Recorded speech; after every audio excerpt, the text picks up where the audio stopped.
Hello, today we're going to be talking about Raya and the Last Dragon. This is a Disney Premier Access movie that was released on Disney Plus.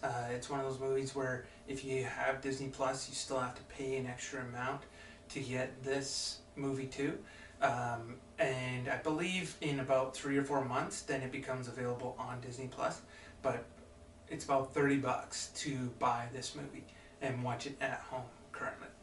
So Raya and the Last Dragon stars Kelly Marie Tran.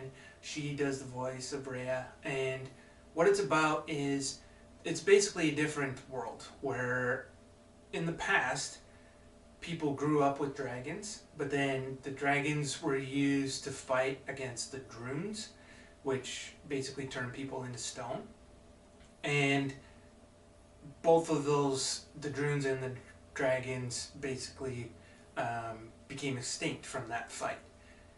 Then 500 years later, Raya and her group are in charge of protecting this stone, which has the power of the last dragon in it. And there's fighting between other groups, which result in the stone getting broken, and the drones come back and start turning everybody back into stone. So there's a lot of talk about cooperation and working together and trying to get all these groups that were fighting and caused this mess to come together, and it's good.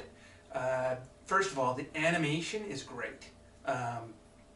It's probably some of the best animation I've ever seen in a movie, and it's well done.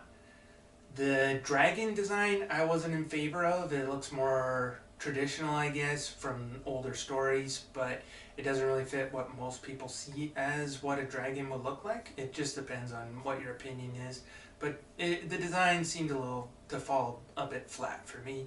Awkwafina voices the dragon, and it depends on how you think of her humor, but it seems like she was given a lot of time to riff and go off script, and I don't think it works for the movie. I think it's a little bit annoying at times. But it's a good movie. It's a good story.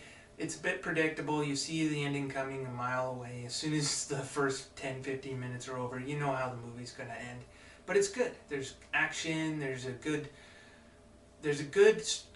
basic message about trusting each other and coming together and joining, and not just sticking within your own culture, but combining other cultures to make a better world. And that's a good story. So it's entertaining. I don't think it's worth the extra money for the Premier Access, unless maybe you have a few kids and you can sit them down and let them watch this. But otherwise, I'd wait until it's available on Disney Plus, and then it's definitely worth a Disney Plus subscription to watch, which would be about $8, $9, depending on where you live. So that's Raya the Last Dragon, and it's a good movie. It's not great. It's not worth, paying all this extra money for, but it's worth waiting for it to come out on video or on Disney Plus. So thank you, and if you like this video, like, share, subscribe, or all the above, and have a nice day.